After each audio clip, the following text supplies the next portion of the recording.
Welcome to the ISPC Tailboard Talks podcast, episode 13, part 2. Power of Mental Wellness. I'm your host, Mark, along with my co-host, Jerry. How you doing today, Jerry? Man, I'm doing great.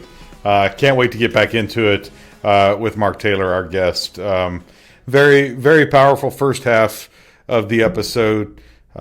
And if you missed it, guys, please go back and listen to it. Otherwise, a lot of this is not going to make a whole lot of sense. We'll try to touch base and fill you in if you don't have a chance. But I do highly, highly, highly recommend going back and listening to the first part of this. There's some statistics in there that you need to hear. And there's Mark's journey, the beginning of Mark's journey that you need to hear that may help you either A, come to terms with what you're dealing with, or B, give you the courage to speak up with what you're dealing with if you're dealing with something.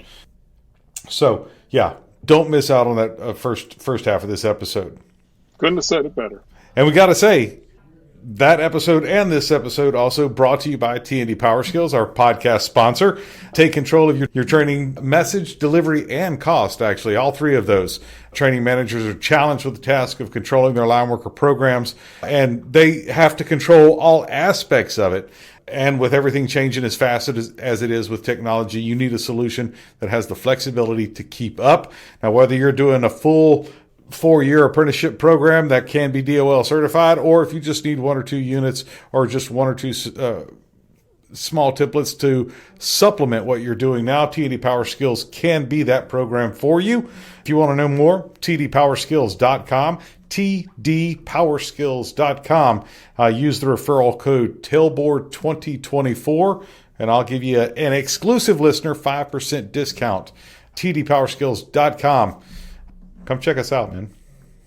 Yeah, and something just to reiterate on, Jerry, and I don't know that we talk about it enough. While T&D PowerSkills specifically is a 78 course curriculum, and when most people think of it, they think of it as an apprenticeship program. But the beauty of the program, as well as with the courses and the material that ISPC has as well, all our stuff can be used individually or as a small group, a large group, absolutely, or the full apprenticeship. So that's the beauty of it. If you, like you said, if you just maybe you need some refresher training on whatever, pole top rescue, bucket truck rescue, whatever, you can just use that course. You don't have to use all 78 of them. So, and the brilliance of the T&amp PowerSkills program, at least for me, is that field performance requirement aspect of it, which is the physical hands-on training portion. That FPR is a proficiency document that works for proving their proficiency for HR and for the management side, but also for the worker themselves. They get to see where they are as far as having the skills to go with the knowledge base built on adult learning principles. Just a phenomenal program. I'd love to talk to you about it. Check us out. The key to all training is competency, right? That's where we're all trying to get is competency. And like you mentioned, without that field portion, that field requirement, their field performance requirements on your side, the required field competencies on our side, you got to have them. There's no way. And if you missed that podcast episode, you can go back and listen to it because we did a whole episode on competency. So, part 2 of our mental wellness conversation with Mr. Mark Taylor. Just to kind of recap a little bit, like Jerry said, we went over some statistics and stuff in episode 1. I'm not gonna rehash those, but you could go back and listen to those if you have interest in those. And then, we kind of heard from Mark about kind of his career journey, and then Mark shared with us a pretty powerful journey story into his battle with mental wellness. Towards the end of episode 1, Mark started to get into some different things that allowed him to come to grips with his struggle around mental wellness. And so, without further ado, welcome back, Mark. It's great to have you back again for part 2 of this, and can't wait to hear more about your journey. And then I think, obviously in today's episode, we'll get a little bit more into what's out there to help everybody, right?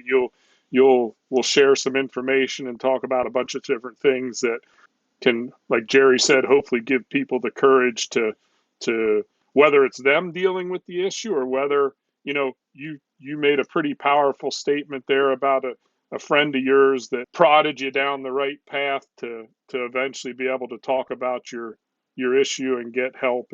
And sometimes that's what it takes, is that friend that's willing to, you know what, we're friends, but you can be mad at me or whatever, but I'm going to tell you how it is, and there's something going on there and you need to go get help. That's usually the mark of a good friend, when they call you out on your bull. That's right. That's right. 100%. And I got to tell you, he's moved back to Ontario, and maybe just a little. So last week when I was preparing some notes for this, just he's building a new house, and he sent me some pictures of the house. We connected and talked for probably a good hour last week, and I told him I was doing this podcast, and he said, "You know what? That is so cool." He says, "Good on you for doing this and helping somebody else out." And he said, "You know what?" Yeah. He says, "I talk to you now." He says, "You are like a way different person." I'm going, "Really?" He says, "You are just like," he says, "out there." I don't know what out there means. I'm really not sure what that means, but I'm glad I'm different. So I think we left off where I was a little bit of this. I'm a great rock and roll star in a vehicle singing. Yes. And that is one of my releases. Another one of my releases is to work out. Just get on the treadmill and walk and walk and walk. I love to walk all over the place. Maybe I'll back up just a little bit. I had my hip replaced this March, and not being able to move. I had to wait 20 months to get my hip replaced, and I can honestly say, and the pain was absolutely excruciating, but I can honestly say, had I not gone down this mental health journey and got myself into a better spot, I don't know about the 20 months. I really don't know. That was some of the toughest 20 months of my life, of not being able to move and having to be so reliant on my wife and my son to do things, and as simple things as putting up Christmas lights. My son had to come over and do Christmas lights for us, right? And I hate to be that burden, but I did journal for a bit. They ask you to journal, and I wasn't really good at that. And I told my therapist this. I was just kind of like, it's really not my bag. Like, I tried it and I don't like it. But where we got to is we started looking for trigger words, and I had trigger words written down. If I used fat, idiot, dumb, these types of things, those types of words, they were a trigger to replace them with something else, and not be so hard on myself, and to allow myself to have. I can have one bad day, but I couldn't have two bad days. I had to figure out how to get out of the second bad day of doing that, but really it was the trigger words and putting myself down. So I can still hit a bad shot on the golf course now, and the reaction is just, oh boy, oh boy, and then a little bit of a giggle behind it, right? It's just like, oh boy, I may call myself a dumbass at some point. There's a laugh that goes behind it, right? So I'm not taking it so seriously and stuck in that anymore, because I do think it is. Call myself out on actions or things that I'm not doing right is okay. And self-deprecating is different than self-destructive. Exactly. And you can, yeah. And Mark, before we go any further, the exercise thing is huge.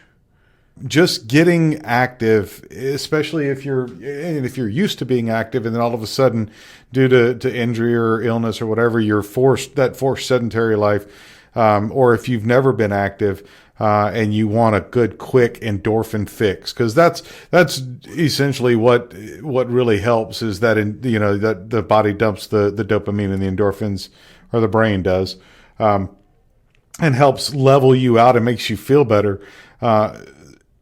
just going out for a walk. And for me, at least I know for me, and probably for you too, just being outside in nature, getting, especially if it's a beautiful sunny day and the birds are singing and the sun is shining and the nice cool breeze, and there's something to be said for vitamin D therapy with the sun shining and being out in it. So, yes, I agree 110%. So where we got to with my therapy it was just the way I was wired. It wasn't a series of events or one event or this or that. It was just being wired a little bit differently on putting pressure on yourself to have the best of everything. And it was just, I kind of, really what it was is I took it to extremes, and it was really cutting myself some slack for being a human being. Like, no, I don't look like Brad Pitt. Probably never going to look like Brad Pitt, but that's okay. I'm good. I'm good. I'm good in my own body. I'm good. I'm good in my own head. Those types of things, right? Was that the tough one to get over, Mark? The No, I mean, seriously, like for me, I've had those issues all my life as far as the body dysmorphia and the comparison issue. Hell, since I was a teenager, and that's when I think that's when that one, the high school gym locker rooms as a teenager in the 80s and in the 80s. Jeez, I'm old. Kids are mean, man, and teenagers are really mean as far as that goes. So, I was a short, fat kid in school, and it's stayed with me this whole time as far as the body issues, the body positivity issues. And it stays with me, and Jerry, 100%. And like I say, I just came through this hip replacement where I was pretty sedentary for a couple of years, and I've gained weight. And but I have it in my head right now that I'm going to take the weight off. Like, now I'm back. I'm going to take the weight off just because it's unhealthy. Not because I don't look like Brad Pitt. I'm never going to look like Brad Pitt. I don't think I had a 32-inch waist since I was about in grade 6, to tell you. Same here. So I don't think these things are happening. And where I've gotten my head wrapped around this too is that's okay. Look at and now I kind of focus on positives. Look what I've done with my career. Look what I've got a beautiful wife, a great son. He's got a fiance. My mom's still alive. Like, I've got a good relationship with her. You know what I mean? Like, there's way too many positives now to focus on. And so I don't allow myself that negativity to last long anymore. And that's where the therapy got me to, was focus on all these things that you've done in your life and the positive things you've done, and let the negative go. And that's where I get to. Probably talking to my son about my mental health and talking to my wife about my mental health was part of that relief. Like, just to cry with them and say, hey, I'm not okay. And I'm sorry for being an ass for a number of years, right? It's cool when people can forgive. And I used to hold grudges on a lot of things, and now I don't. Now I let it go. But I look at my wife and my son, and it's kind of like, Dad, don't worry about the past. Let's just enjoy everything we've got now. I always tell this story when my therapist said, Mark, I think you're in a spot, but we can always come back. If you feel unsafe or unsure or what have you, we can come back. Nashville is one of our favorite places in the United States. We've got a lot of favorite places in the United States. We were standing there in Nashville, my wife and myself, and we're standing on a street corner. I don't know, I said or did something goofy, and this is kind of my whole new thing now, is I'm kind of like I'm revisiting my childhood, I think, and a little bit goofy. She leaned over and kissed me on the cheek, and she goes, that's the boy I fell in love with and I married. And powerful, I'm standing on a street corner crying. So all that is, there's so much more out there. Is what I want to tell people. That's really what I want to tell them, and they can't see it. That's the problem, is they can't see it, and they need somebody to help them see it. Um, the next portion of this is I've talked a little bit about the ways and the means, and I kind of want to get back to this a little bit because it's quite expensive.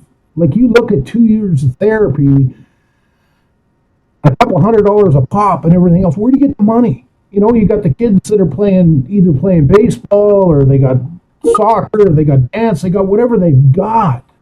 That you've got to find the money to look after your own mental health. So I was fortunate, and that led me into, when I moved into primary, our president and CEO at the time, Mike, he asked how I was doing on my mental health journey because he knew, because I told everybody. We sat down with the executive, and I told the exec. So hang on, I should stop here. I get a little carried away sometimes. So when we were in COVID, mental health started to become a really big issue in Canada, and mental health of our workers started to become a big issue in Canada. And I looked at that, and I was going, we should do something. We need to do something. And as a company, we need to do something. And then I'm going, okay, who's going to do it? So Mike, our past president, and Jesse, our current president, said, I talked to them, and I said, hey, I'd like to do something around mental health. And they connected me with another gentleman in Ontario that he was the mental health advisor for this large company. And I was going, mental health advisor? Wow, I've never even heard of that title before. But I talked to this guy, and he gave me a few ideas, and it spurred me on. So what I did is, at primary, I developed a mental health guide. And in there is signs to look out for.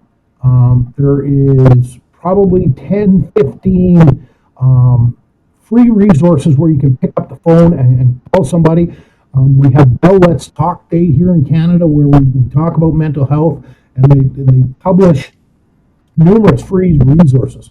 So I put all them resources together for our company and started to publish this out. We have an employee and family assistance program in our company. And I think most companies with a benefit plan would have that. But what I started to dig into was, okay, if I called the family assistance program about mental health or any issues, could be legal issues, what have you, well, you only get 3 sessions. I go, you can't. 3 sessions is nothing. Like, it took me 30 sessions or maybe longer. I'm not sure. So I started doing a bunch of research on these family assistance programs. And I found one that gives us up to 20 sessions for our employees. And you can do them virtually. You can do them, you can go in person type of thing, what have you. But it's 20 sessions for free. And I'm going, wow, we got to sign up with this company. And we have. We've now shifted. I told the executive my entire mental health story. So I've laid that mental health, what I've talked to you folks about, and why I'm so passionate about it and trying to help somebody. And so we made this switch, and this company sends us stats. So I do, part of my job is human resources right now, and part of my job is safety right now. And so they send us stats, and the stats are, people are using the program. We don't get, Jerry, I wouldn't get your name, or Mark, I wouldn't get your name. I wouldn't get the field you're in, whether you're in construction services or what have you. But I do get employee X called about legal issues, or employee X called about anxiety. And they're now in this program of up to 20 sessions. So I look at those 20 sessions that you get there, plus the 3 to 5 you get for your benefit program, and then that rolls over every year. I'm kind of going, okay, we're in a little bit of a sweet spot here. Now we're starting to gain some traction on this. I go out to every one of the offices at least once a year. I've rolled out the mental health program with them. I talk to them about my mental health journey, just so that everybody understands that it's okay to talk about this. I've had this conversation with our construction folks so that they know it's okay to talk about these things now. But here's this guy that is like a director and sits on the executive of a company, and he's talking about his mental health, and here I am, maybe just a first-year apprentice. Well, if he can talk about it, then I can talk about it. And that's really where I'm trying to get this all shifted to. The other cool thing I did is I started going down this trail some more, and I took mental health first aid training. And this was a program that opened my eyes like you wouldn't believe. So it's offered in Canada, and I tried looking for the United States, and I can't seem to find it. If you guys could maybe dig into that a little bit, and if you find it, everybody in the company, anybody who has first aid training should have mental health first aid training. And it doesn't make me an expert in the field by any stretch of the imagination. It's like me walking up to you, Jerry, and you have an arm injury. Hi, my name is Mark Taylor. I'm a first aider. Can I help you? Well, now it's, hi, Jerry, my name is Mark Taylor. I've taken mental health first aid training. Would you like to talk? And I don't counsel, but what I do is I help you find resources. I'm that guy that sometimes it's easier to talk to a stranger than it is to your loved ones. I'm that stranger that you can call or talk to. And again, I'm not going to counsel you, but I am going to get you help. And some pretty, it's happened here at our company. We had an individual on a Friday night in a different province call me and say, hey, I'm not doing well. I walked out of our 20th anniversary party and talked to him for about an hour and a half. The next day, on a Saturday, I was driving up to our place in central Alberta, and I called him again just to make sure he was on the, just his head's in the right spot. I called him again on the Sunday, and on the Monday, he had the resources in front of him, and he made some phone calls, and he entered a program. And it's those things that really, when I tell my story and what I'm trying to build here, is that we don't want to talk about it, but then do we actually want to do anything about it?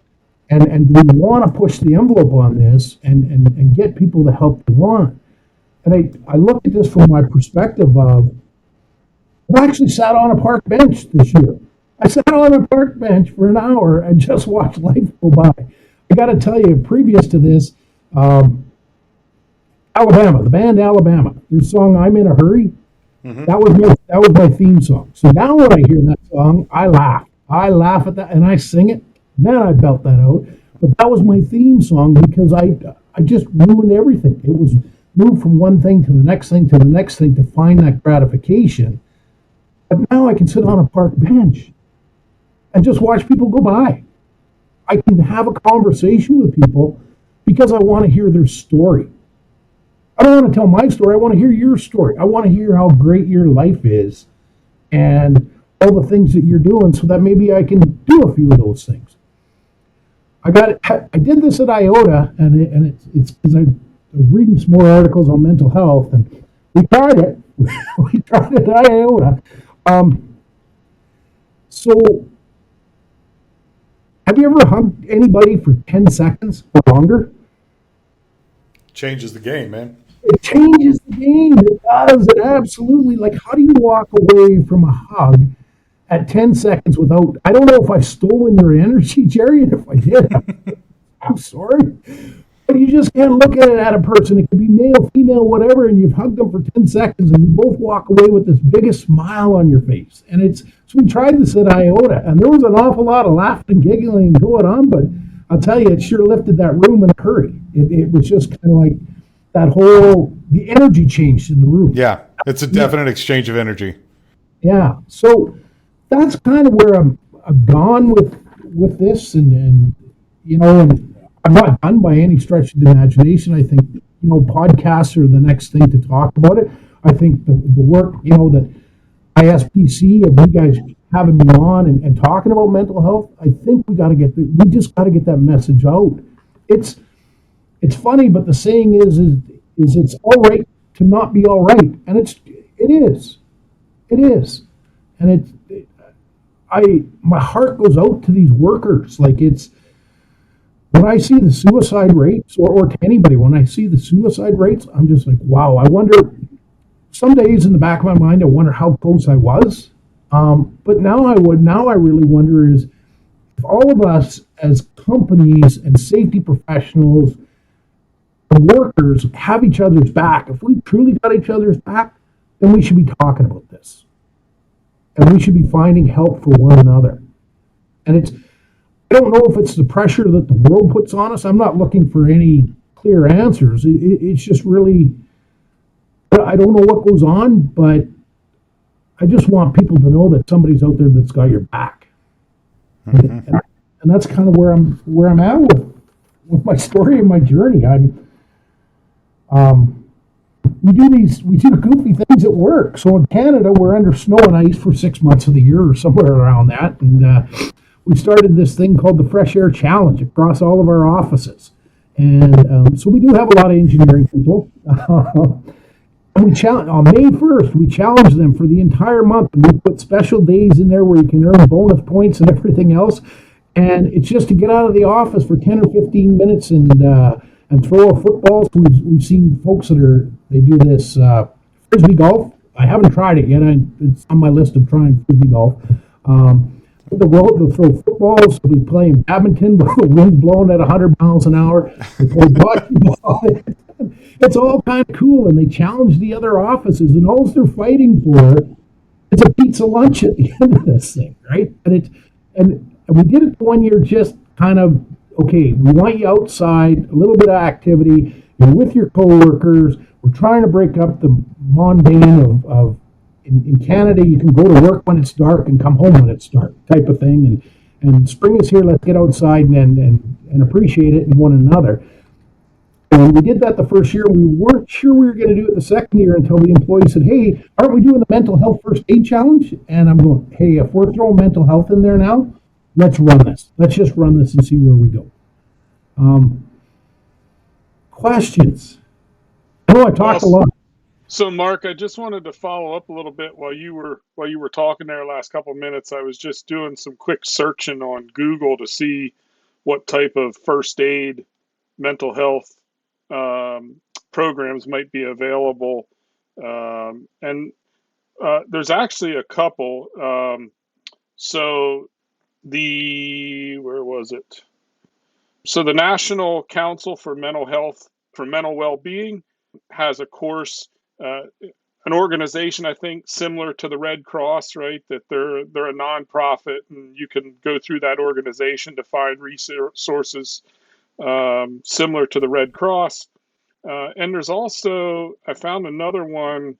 It's called 360 Training, and which is actually online courses that are done. This actual course on mental health issues in the workplace is designed and guided around the OSHA guidelines and specifically the general duty clause. And so you can find that at 360training.com. That's 360training.com. It's $39.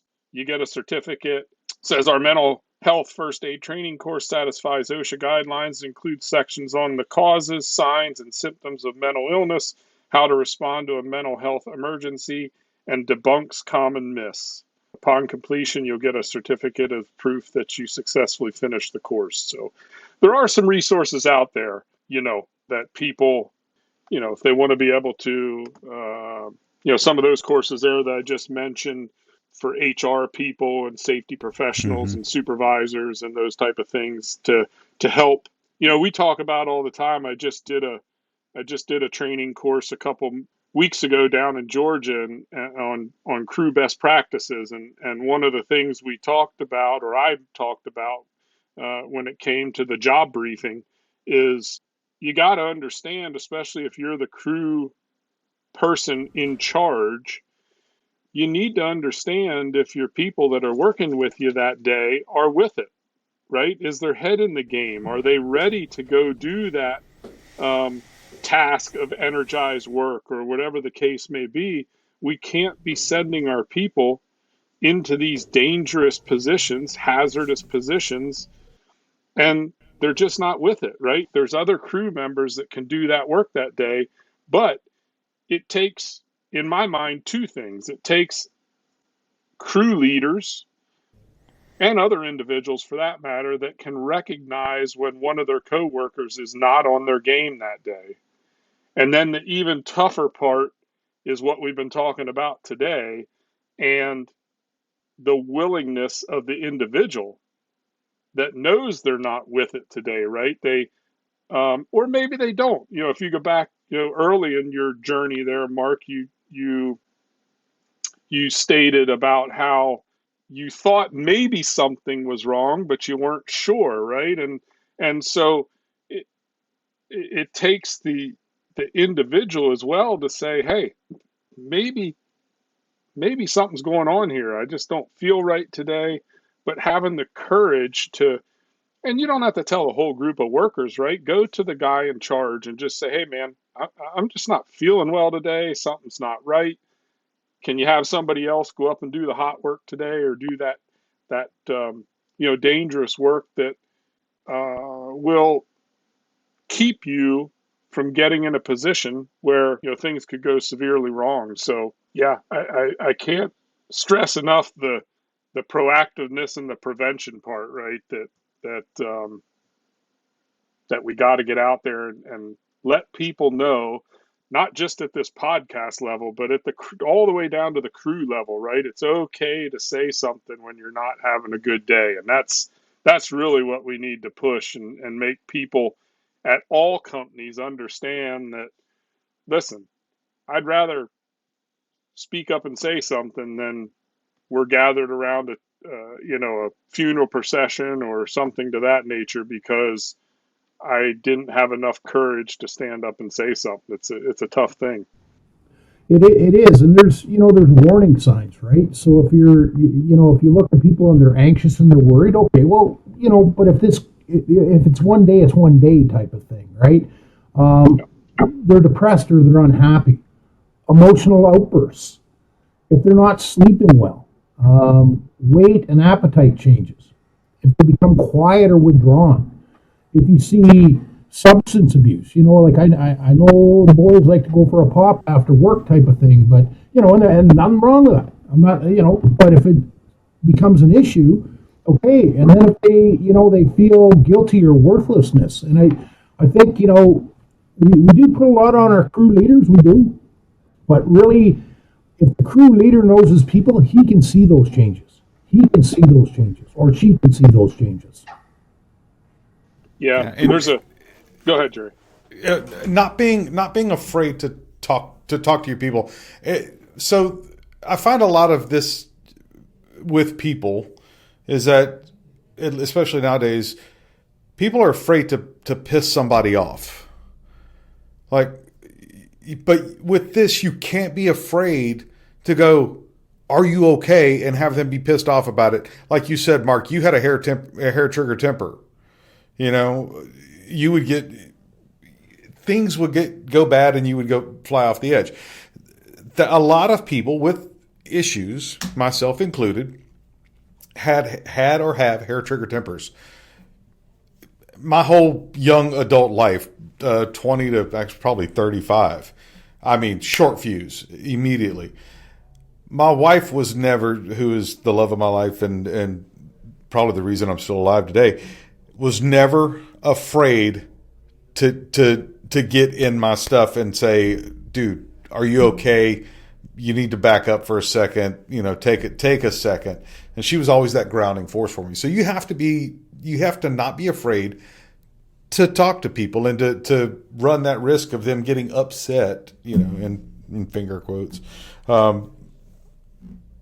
by you, confronting them. Because that may be the thing that saves their life. That may be the thing that goes, oh, hey, maybe I do need to look at something to get some help. Yeah, even as simple as just kind of sitting down and saying, hey, what's going on?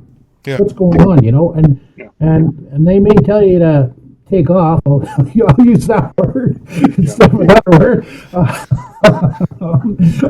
But, and they may tell you that, and you just turn around and say, hey, I'm just concerned about you. I'm just kind of, and you just don't seem right. And it may not happen in that moment. But when the person knows that somebody actually is there, and it could be, anybody that they know that they're there, all of a sudden it makes a difference. And for me, it was a friend of mine because I couldn't talk to my wife about it because I was afraid I was less of a man if I told her these things. And I don't even know how to approach that anymore now. That, like, okay, so we're a man and we can't say, hey, I feel worthless, I feel this, I feel that, I feel all these things, and I don't know why. It floors me that we can't have those conversations, and I think we gotta just keep asking, people and sitting down with them. I think in the workplace too, it's in your guys' situation, you mentioned how you had a strong individual that was willing to confront you and say, hey, are you all right? What's going on? So on and so forth. In the workplace, when I was a supervisor, and I think this is something all supervisors need to do. If you supervise people, if people work for you, report to you, you supervise people, you need to gain that understanding of what makes them tick, right? What's going on? We're so focused, right, as supervisors of getting work done and getting things done and moving forward. But we need to take that little bit of time with all those people. And I could tell you the majority of folks that worked for me, I won't say all, but the majority, I knew their wife, at least her name, right? I knew what she looked like. I knew if they had kids. I knew what, did they like to hunt? Did they like to fish? Did they like to golf? What made them go? What made them tick, right? Because work's just a little piece of it. Or a necessary evil, whatever you want to call it, right? And so if you understand what makes your people go and what makes them tick, then it's a little easier to understand when they aren't ticking, right? When something's wrong and they're off or they're quiet, or some of the symptoms you named just a little bit ago, Mark, in are they all of a sudden, normally they're talkative and they're the life of the crowd, and all of a sudden they come to work one day and they're not saying a word. They're just kind of sitting back there in a daze, right? Well, if you can recognize those things, it goes a long way to maybe preventing or helping somebody to get help, right? And say, hey, man, and you don't have to do it in the morning meeting or the job briefing in front of everybody. Pull the individual aside and say, hey, man, something seems off with you today. What's going on? Like, is everything okay? Are you good to go to work today? Do I need to find something else for you to do today? Maybe. So just being able to start those conversations, and it also does another thing. I think in the workplace, again, it's hard to speak up, right? Especially if you're in an all male dominated industry. And, let's face it, I work for one of the larger investor owned utilities in the United States, and I can't even get all five fingers up on one hand the amount of women I knew that worked in this trade. We did have a couple. But if you have that relationship with the people that work for you, that you can just carry on a conversation about what's going on in their life, the more likely they're going to come to you and tell you something when something isn't going wrong, right? If you just have that strict work relationship where, here's your work for today, and at the end of the day, yep, I got my job done. And tomorrow, here's your work for the day, and yep, I got my work done today. Versus being able to carry on conversations with those people and understand what's going on in their life, at least from a standpoint of, are you good today or are you not good today, goes a long way to help battle this challenge of understanding when people aren't there mentally. Mark, you nailed it in the head, and this is why I love primary and working at primary so much is I can be on a meeting with whoever, the executive or what have you, and generally 9 times out of 10 I'm very stressed over IT issues. I mean, I'm lucky to get this thing turned on in the morning some days. Yeah. Generally, my stress level goes through the roof. But they see this in the meetings, right? And it won't be shortly thereafter. My phone will ring from somebody and say, "Hey, we noticed you were maybe a little bit disengaged today. Everything okay?" The other thing we do is a lot of companies have safety moments, right? They start off a meeting with a safety moment. We have safety moments and mental health moments. You can talk about either one. Talk about either one, and that just keeps pushing that mental health topic to the top of the page, right? Instead of letting it slide down. But you nailed it by knowing your workers and saying, hey, you just seem a little off today. You okay? Generally, when they call me, it's IT issues. I can just throw that out there. Right. I'm all good. I'm a little stressed. I can't get this program to work over on the side there. Either that, or they giving me an Excel spreadsheet that I don't know what to do with. Yeah. But you're nailing the topic, and I think the more that like organizations like yourself and more that safety professionals go back to your company and say, hey, are we doing enough? Mm-hmm. And find these organizations where we can do more. And a lot of it can be just bringing the topic up, just people knowing it's okay. It's okay to have this conversation. Yeah. That's the key, I think, Mark. Yeah. That's the key. Knowing it's okay, breaking the stigma of having a problem. I mean, you can have knee issues, back problems, shoulder problems. You can have a physical problem all day long in this industry, and nobody bats an eye. But because of how we think, because we're all macho men, and we can't have a mental issue or a mental problem or be broken mentally, because then that's unfixable. It's not. It's fixable. It's something that sometimes all you need is a conversation to help break that stigma of the mental health being, so horrible and unfixable. And have those conversations like y'all have been talking about. Hang tight. I got to take a second and talk to you about our sponsor before we get too far into this any further anyway. T&D PowerSkills is your sponsor this week, or this podcast, I should say. Guys, we've talked about taking control of your life, your mental issues. After you do that and make sure you're good, take control of your training program. Get everything situated on that end. Make sure everybody comes home safely because they're trained well. 78-unit course curriculum designed with the adult learner in mind. T&D PowerSkills can help you control your message by customizing the program. They can help you control your delivery with the flexibility to scale from a single unit to multiple units in a full 8,000-hour apprenticeship program. And with multiple delivery methods and models, they can help you control your costs. So take control of your training. Check out TD PowerSkills, T&D PowerSkills by going to tdpowerskills.com. And if you mention Tailboard Talks or use the code Tailboard 2024, we'll give you an exclusive 5% listener discount. tdpowerskills.com. Take control of your line worker training. Okay, back to the good conversation here. Yeah. Thanks, Jerry.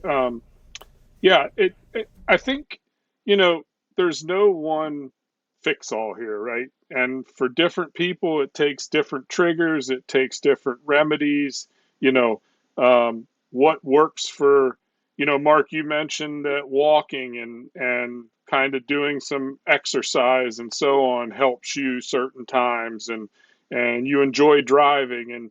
And so, you know, it I know when I'm having a stressful day, right? I'm kind of the same. I'm an outdoor person. I like to get outdoors. If it's a nice day out and I'm even just stuck in here working behind a computer, just get up, walk outside 10, 15 minutes, go for a quick stroll, just kind of lessens the load and can kind of reset you. But I think that at the end of the day, there's probably a couple dozen, if not more, pieces here when it comes to diagnosing this or recognizing you have a problem, or maybe recognizing that a loved one, a family member, whatever, a coworker, that something just isn't right. And having the courage both ways from the person with the issue, but I think more importantly, And you said it in your journey, Mark. It was that friend that was willing to sit there and talk with you all night. And in my mind, that might have been your turning point to, okay, something's definitely going on here. I had a friend that was, nice enough to confront it and help me confront it. And then that allowed you to go talk to your family and your loved ones about it and kind of get that ball rolling, right?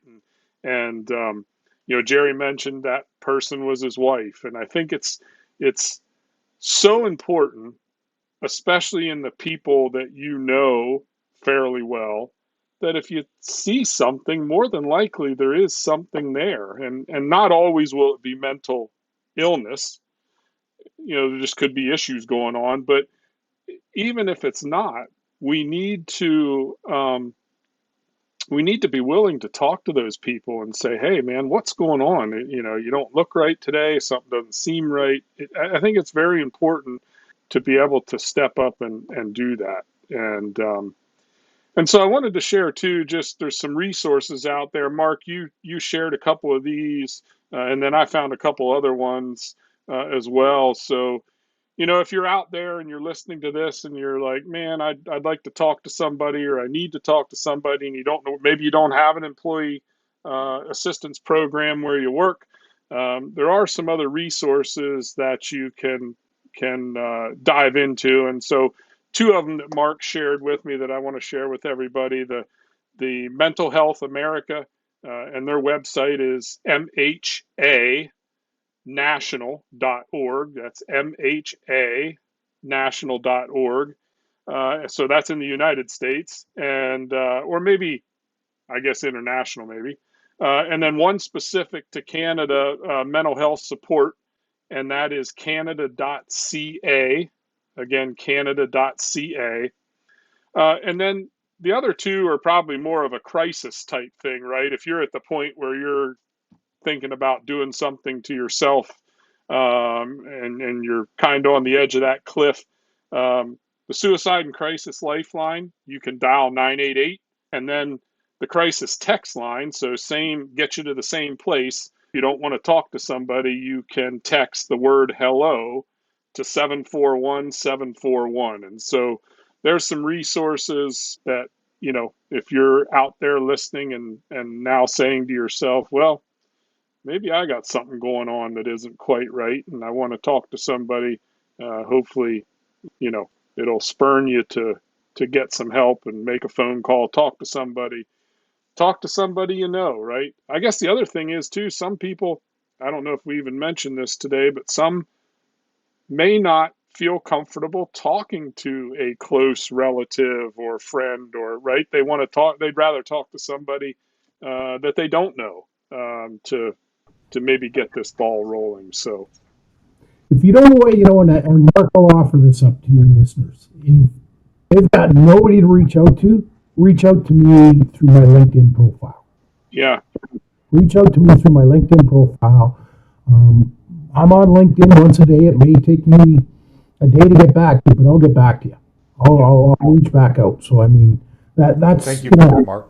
Yeah, appreciate that. Yeah. Awesome. Well, Mark, it's been an absolute pleasure meeting you, number one, getting to know you a little bit. I can't say thanks enough for you being willing to come on this podcast and share your journey.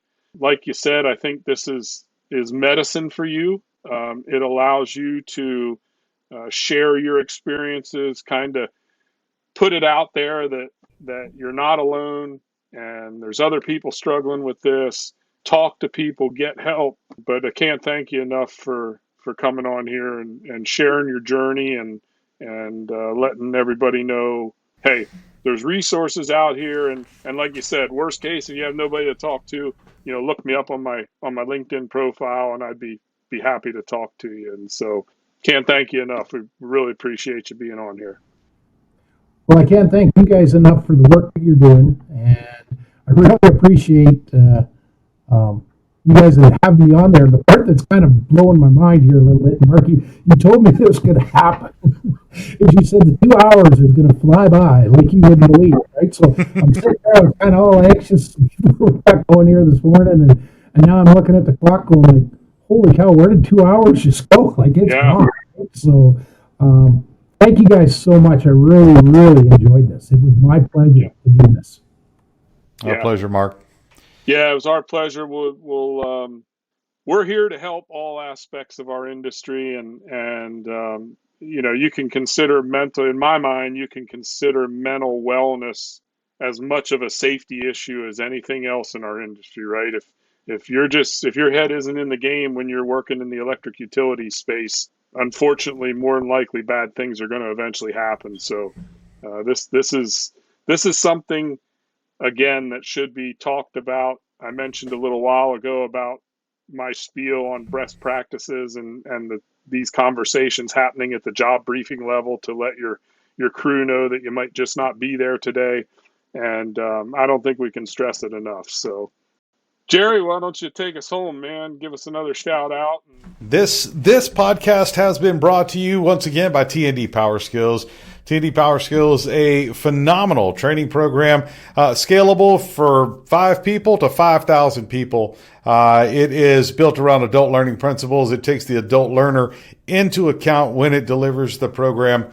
Video-based, watch the video, follow along in the student workbook, do the section quizzes for the recall practice, and then get out in the yard and do the field performance requirements for the proficiency and hands-on portion of it. Phenomenal program. Many delivery models, and absolute control of your program by you. You're not worried about somebody else training your guys, your people. You are training your people, letting them know exactly what you want and how you want them to get it. You want to know more about it? Find us online, tdpowerskills.com, tdpowerskills.com. And if you use the referral code Tailboard 2024, I'll give you a 5% exclusive podcast listener discount. Thanks again for hanging out with us again. In closing, the views and opinions shared in this podcast are the personal viewpoints of the participants and may not necessarily reflect the stance of the Institute for Safety and Powerline Construction or its staff. It is highly advised to consult your company management before implementing any actions or policy changes. And please support our sponsors that bring this content to you. For more episodes of ISPC Tailboard Talks, subscribe in your favorite podcatcher. Be sure to leave us a review, man. We would love to hear from you. Mark Taylor, thank you again for hanging out with us, guys. We appreciate y'all. Don't be afraid to reach out and say that you need help if you need help, or if you're just having a bad day and you need somebody to talk to. Find that person and go home safe at night. Thanks, Jerry. Thanks, Mark Taylor. Appreciate you so much.